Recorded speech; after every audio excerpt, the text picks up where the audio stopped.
Alright, Nines, so in less than 12 hours time, we are going to be getting round 6 of 1000 Year Blood Wars Resurrections. They are once more, just like last month, setting up to be some of the better resurrections in the entire game. So before they do resurrect, let's have a look back at when these characters first released all those years ago, back in 2019. 眠り7号。私はその名がとても好きでした。命令はありません。使命です。非根蹂躙すべては精霊帝のためにだよ。金色や子孫一同、また一分に招待。敵はすべて排除する。挽回。大グレン氷輪。Round 6 of 1000 Year Blood War, titled Evolutions, was a weird one. This was a banner that was exciting. It was a 1000 Year Blood War banner after all. However, even though it was a 1000 Year Blood War banner, and this was the first time we're seeing these characters in-game animated for the first time, there was still a bit of disappointment. But it was no fault from their own, it was just more so how the release was handled. It wasn't handled poorly, it just kinda came out. And this was going to be the first of many 1000 Year Blood War banners that weren't hyped up by a banker livestream. Because the past 5 rounds of 1000 Year Blood War were all tied behind a banker livestream. Round 5 included. It was part of the 4th anniversary. This was just going to be a standard 1000 Year Blood War banner, introducing some really cool characters, but not tied behind a banker livestream, and by default, at least when compared to the past 5 1000 Year Blood War banners, the excitement was lowered, but nonetheless, it was still exciting. Because how couldn't you be excited? We got Mayuri with his new altered Bankai, our first zombie character in game with Toshiro, and then we had Nemu, or in this case Nemuri Nenego's, biggest moment from the final arc. And these characters were scheduled to release September 30th of 2019. How good were they back then? Well, let's have a look at them right now. So first up, we're going to use the character that was introduced in the trailer. The first character we saw, we have Nemu, who, believe it or not, was actually one of the best characters in the entire game. Back in 2019, Nemu was crowned the best character without a doubt. And she was essentially the start of the power creep that we would eventually see, and still see it to this day. For starters, she kind of brought back Havoc. Havoc at the time wasn't really put on any given character. It was a rarity, and she had it. Alongside that, she also had some really good strong attacks. A full screen SA3, a lunge SA1, and a beam SA2. It was a really good strong attack here. What was also special about this character, alongside obviously having the Havoc plus 20% with a good set of strong attacks, is that she was also given Berserker. This, I believe, was the first banner in the game to have Frenzy plus 1 with also a Berserker value, which at the time was almost unheard of. And this would eventually shift the game from having really high damage output on your strong attacks to the point that if you had a bad strong attack 1 or 2 or even 3, sometimes it didn't really matter all that much. Because pre-2019, a character's value in terms of how good they were ultimately came down to the strong attacks they did have. And that was because characters didn't have good Berserker values. They had no Berserker values. So ultimately, a character's strength in this game came down to the strong attacks they did have. And in this case, Nemu had really good strong attacks, but she also had higher damage output compared to most characters because she had that built-in 20% Berserker. And it was essentially this banner that kickstarted that trend, and every foreseeable banner, or at least most banners going forward, especially 1000 Year Blood War banners, it would feature characters with Frenzy, Havoc even, and of course also Berserker, and eventually as we've gone by the years has been getting slowly higher. Nowadays, it might not seem like a lot, but 20% Berserker with Frenzy plus 1 really was a big deal, and Nemu was the first character to get it, especially with Havoc plus 20%. And that's why, at the time, she was crowned the best character in the game. And I was very happy to pull her because it was cool to have a good Nemu in the game. You know, Nemu didn't really have the best set of characters, so to see her get a 1000 Year Blood War character and get really good treatment was really cool. Nowadays, you know, the best characters in the game are usually the same faces, but back in 2019, the best character in the game was without a doubt Nemu. But yeah, even to this day, to be fair, like, she still has a respectable strong attack kit. I really can't complain about the kit that she does have. Obviously, nowadays, compared to newer characters, even in IT, you are held back by the fact that she doesn't have status moments. But back in 2019, having no status moments really wasn't that big of a deal. The main thing you were looking at here was consistency in terms of your damage output and good strong attacks, and she essentially had all of that. She was a great character, which also, by the way, released around the same time Transcendence happened, and she was one of the go-tos for a lot of people, myself included. She was one of my first few max transcendable characters. Next up, we have Mayuri, who I will say is still really cool visual-wise. And one of the special things about his character, which I always do like to point out, is the fact that he has the Quinty skates. Look at this. Look at his flash step. Still really cool. And I hope that sometime in the future, if we ever do get a remake of him, he also has a very similar flash step, because he deserves it. Now, in this case, Mayuri, as cool as he was, unfortunately was kind of a letdown when compared to Nemu, for example. Nemu, of course, was the main spotlight character. She had great set of strong attacks, she had Frenzy +1 with a Berserker value, and also Havoc. Unfortunately, in Mayuri's case, he wasn't given Havoc, and he was kind of the one character that needed it because at the time, this was unfortunately a bad thing. He has a very low range SA3. SA3s traditionally are always full screen. In his case,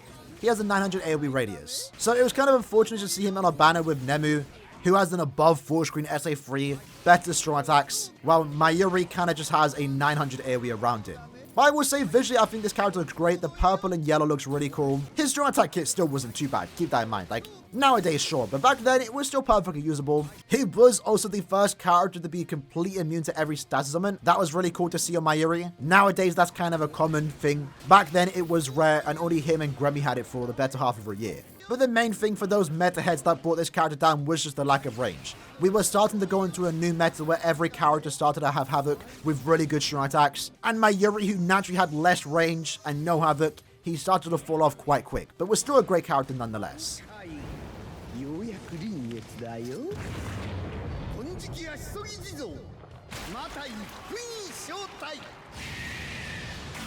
Still a really cool soul, I must say, and they did quite good with the censorship. But in all honesty, I'm looking forward to his resurrection tomorrow because he is getting this skill that he should have gotten all those years ago, the 20% Havoc, right? In this case, we are going against human enemies, so they are kind of annoying to deal with. As you can see, there we go, hey, out of nowhere.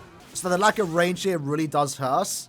But he's still super fun to play around with. I'm looking forward to a remake of 1000 Year Blood of Mayuri. Hopefully this time with, you know, with the sunflower outfit. And I guess that was one big disappointment. Not a big disappointment, but the idea of 1000 Year Blood of Mayuri, obviously this design made more sense. But a lot of people were looking forward to the sunflower outfit, right? So now that we've gotten this one, and we aren't going to see this version of Mayuri animated for quite some time, I am looking forward to the inevitable Sunflower Mayuri. Hopefully with the RGB design, because that's...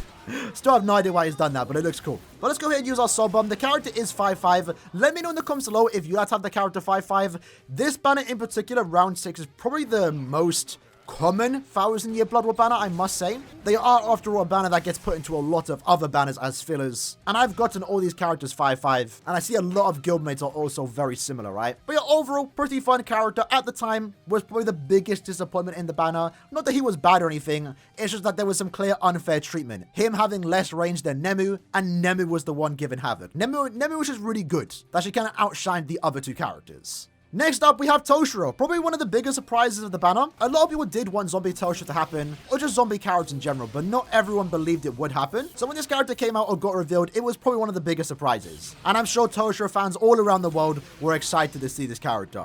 And he actually turned out quite well, to be fair. Lucky for him though, as he is probably the coolest one of the banner. Like, his gameplay to this day is still great. The double lunge into the 1170 SA3, or it will become the 1170 because he is getting Havoc with his newfound resurrection, and also getting a pretty big damage increase with the 50% SP boost. So I can't wait to use this character when he does resurrect. And all three characters, once more, like most 1000 Year Blood War banners, do get a pretty good second soul trait, so I might have to actually max transcend all of them, because they are worth it in terms of the stat aspects. But this might be the most usable resurrected character, since that SP boost will actually be really cool. But yeah, personally don't have much opinion on this character when he first came out. I never actually pulled him, so I don't have much like memory of the character. But I do remember a lot of people actually use him in Brave Battles when he first came out, because he does have a really fast SA3, and that was something that a lot of people did do at the time. He was also one of the few SP characters that are poised. But going into the final boss, let's use our Soul Bomb.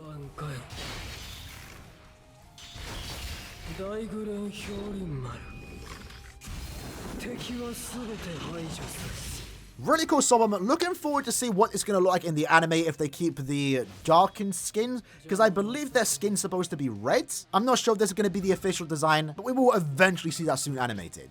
But let's try and go for a faster clear time here. That SA2 is probably the best part about his kit. Obviously, the SA3 is the highlight, but I just like using SA2. It comes out really smooth. We did get hit there, unfortunately. We did lose a bit of full stamina, but we should be fine. We're probably going to pick up the hills.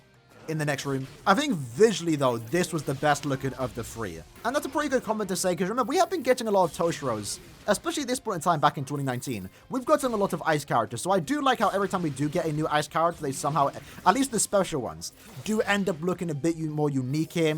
In this case, given the fact that he is a zombie, they want like a darkened approach on a more purple hue to his ice effects, and I think that makes him look really cool. And as a Giselle fan, I am kind of still salty that we've gotten a zombie Toshiro before we even gotten Giselle. But at the time, remember, you know, Stern Ritters and also Squad Zero characters were not in the game, but that would be the next 1000 Year Blood War banner. So I guess by default, this is the most lackluster 1000 Year Blood War banner. Okay, it's not a bad one by any means, but being right before, you know, a Squad Zero banner and placed between 1000 Year Blood War Round 5 with Bankai Yamamoto and also a new Aizen, yeah, I think it's quite fair to see that this was the least hyped 1000 Year Blood War banner potentially to date. It was always just there, and maybe Kalo even knew that, and that's why they keep getting put into a lot of banners. But regardless of the hype factor of this banner, one of the things this banner is remembered for is the fact that this was the start of the power creep in terms of damage output.